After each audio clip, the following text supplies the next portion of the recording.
Kate Bush, Hounds of Love. I am sure a lot of young men of my age at the time were confused by the advertising campaign for Kate Bush's first album, The Kick Inside. The posters were everywhere, a teenage sex bomb image that burnt itself into your retinas like a glimpse of the sun. I feel guilty just for remembering it from all those years ago. But they had also wanted us to think it was serious music produced by David Gilmour of Pink Floyd. Then we heard Wuthering Heights and it was different and interesting, but we were living in an era of different and interesting music. Then it soon became, oh no, not that song again, as it was played and played and played, and it took me a long time to realise how brilliant it is. Kate Bush had loads of hits, all quirky and entertaining, occasionally quite annoying like Babushka, and occasionally quite moving like Army Dreamers.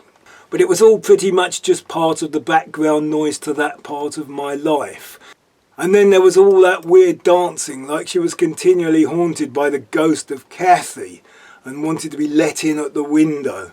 I would have paid much more attention if she had sat down at a piano.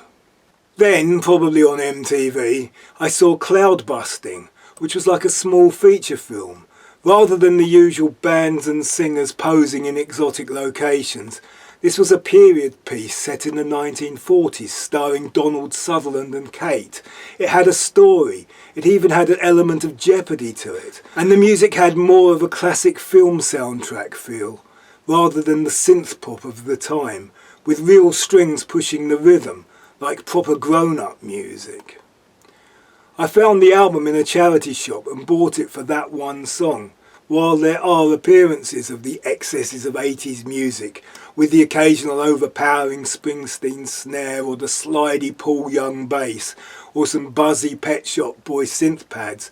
Mostly I really like the sound. There are a lot of tribal tom-toms, which are a particular favourite of mine, and there is some very nice grand piano, an Irish jig, borin and fiddle number, and a choir.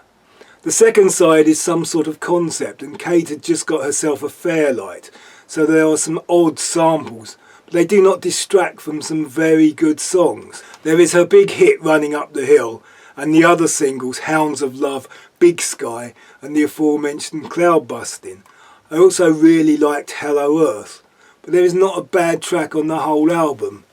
Hounds of Love, Kate Bush.